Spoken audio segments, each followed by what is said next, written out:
जय Shri Krishna friends, welcome to Harimukund. आइए आज श्रीमद् भागवत पुराण के 5वें स्कंद का 11वां अध्याय शुरू करते हैं। इसमें राजा रहुगण को भरत जी ने क्या उपदेश दिया, इसकी कथा बताई गई है। जड़ भरत ने कहा, राजन, तुम अज्ञानी होने पर भी पंडितों के समान ऊपर ऊपर की तर्क वितर्क युक्त बात कह रहे हो, इसलिए श्रेष्ठ ज्ञानियों में तुम्हारी गणना नहीं हो सकती। तत्वज्ञानी पुरुष इस अविचार सिद्ध स्वामी सेवक आदि व्यवहार को तत्व विचार के समय सत्य रूप से स्वीकार नहीं करते। लौकिक व्यवहार के समान ही वैदिक व्यवहार भी सत्य नहीं है, क्योंकि वेद वाक्य भी अधिकतर गृहस्थ जनोचित यज्ञ विधि के विस्तार में ही व्यस्त है। राग द्वेष आदि दोषों से रहित विशुद्ध तत्व ज्ञान की पूरी अभिव्यक्ति प्रायः उनमें भी नहीं हुई है, जिसे गृहस्थोचित यज्ञ आदि कर्मों से प्राप्त होने वाला स्वर्ग आदि सुख स्वप्न के समान है नहीं जान पड़ता। उसे तत्व ज्ञान कराने में साक्षात उपनिषद वाक्य भी समर्थ नहीं है। जब तक मनुष्य का मन सत्व रज अथवा तमोगुण के वशीभूत रहता है, तब तक वह बिना किसी अंकुश के उसकी ज्ञानेंद्रिय और कर्मेंद्रियों से शुभाशुभ कर्म कराता रहता है। यह मन वासना में विषयासक्त गुणों से प्रेरित विकारी और भूत एवं इंद्रिय रूप 16 कलाओं में मुख्य है। यही भिन्न भिन्न नामों से देवता और मनुष्य आदि रूप धारण करके शरीर रूप उपाधियों के भेद से जीव की उत्तमता और अधमता का कारण होता है। यह माया में मन संसार चक्र में छलने वाला है। यही अपनी देह के अभिमानी जीव से मिलकर उसे काल क्रम से प्राप्त हुए सुख दुख और इनसे व्यतिरिक्त मोह रूप अवश्यम भावी फलों की अभिव्यक्ति कराता है। जब तक यह मन रहता है, तभी तक जागृत और स्वप्न अवस्था का व्यवहार प्रकाशित होकर जीव का दृश्य बनता है। इसलिए पंडित जन मन को ही त्रिगुण में अधम संसार का और गुणातीत परमोत्कृष्ट मोक्ष पद का कारण बताते हैं। विषयासक्त मन जीव को संसार संकट में डाल देता है। विषयहीन होने पर वही उसे शांति में मोक्ष पद प्राप्त करा देता है।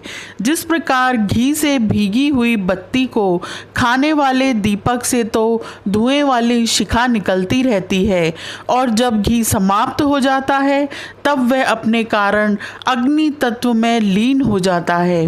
उसी प्रकार विषय और कर्मों से आसक्त हुआ मन तरह तरह की वृत्तियों का आश्रय लिए रहता है, और इनसे मुक्त होने पर वह अपने तत्व में लीन हो जाता है।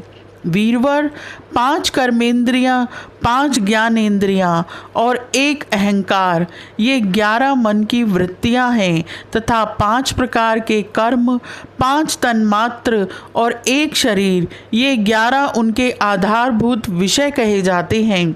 गंध, रूप, स्पर्श, रस और शब्द, ये 5 ज्ञानेंद्रियों के विषय हैं। मल त्याग, संभोग, गमन, भाषण और लेना देना आदि व्यापार, ये 5 कर्मेंद्रियों के विषय हैं तथा शरीर को यह मेरा है इस प्रकार स्वीकार करना अहंकार का विषय है। कुछ लोग अहंकार को मन की 12वीं वृत्ति और उसके आश्रय शरीर को 12वां विषय मानते हैं।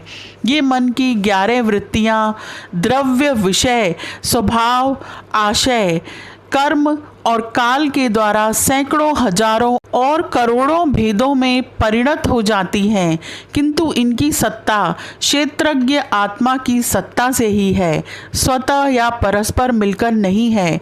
ऐसा होने पर भी मन से क्षेत्रज्ञ का कोई संबंध नहीं है। यह तो जीव की ही माया निर्मित उपाधि है।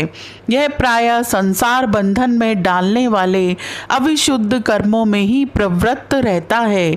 इसके की उपयुक्त वृत्तियां प्रवाह रूप से नित्य ही रहती हैं। जागृत और स्वप्न के समय वे प्रकट हो जाती हैं और सुषुप्ति में छिप जाती हैं। इन दोनों ही अवस्थाओं में क्षेत्रज्ञ जो विशुद्ध चिन्ह मात्र है, मन की इन वृत्तियों को साक्षी रूप से देखता रहता है। यह क्षेत्रज्ञ परमात्मा सर्वव्यापक जगत का आदि कारण, परिपूर्ण अपरोक्ष स्वयं प्रकाश, अजन्मा ब्रह्म आदि का भी नियंता और अपने अधीन रहने वाली माया के द्वारा सबके अंतःकरणों में रहकर जीवों को प्रेरित करने वाला समस्त भूतों का आश्रय रूप भगवान वासुदेव हैं। जिस प्रकार वायु संपूर्ण स्थावर जंगम प्राणियों में प्राण रूप से प्रविष्ट होकर उन्हें प्रेरित करती है, उसी प्रकार वह परमेश्वर भगवान वासुदेव सर्वसाक्षी आत्मस्वरूप से इस संपूर्ण प्रपंच में ओतप्रोत हैं। राजन, जब तक मनुष्य ज्ञानोदय के द्वारा इस माया का तिरस्कार कर सबकी आसक्ति छोड़कर तथा काम क्रोध आदि 6 शत्रुओं को जीतकर आत्म तत्व को नहीं जान लेता और जब तक वह आत्मा के उपाधि रूप मन को संसार दुख का क्षेत्र नहीं समझता, तब तक वह इस लोक में यूं ही भटकता रहता है, क्योंकि यह चित्त उसके शोक मोह रोग राग लोभ और वैर आदि के संस्कार तथा ममता की वृद्धि कराता रहता है। यह मन ही तुम्हारा बड़ा बलवान शत्रु है।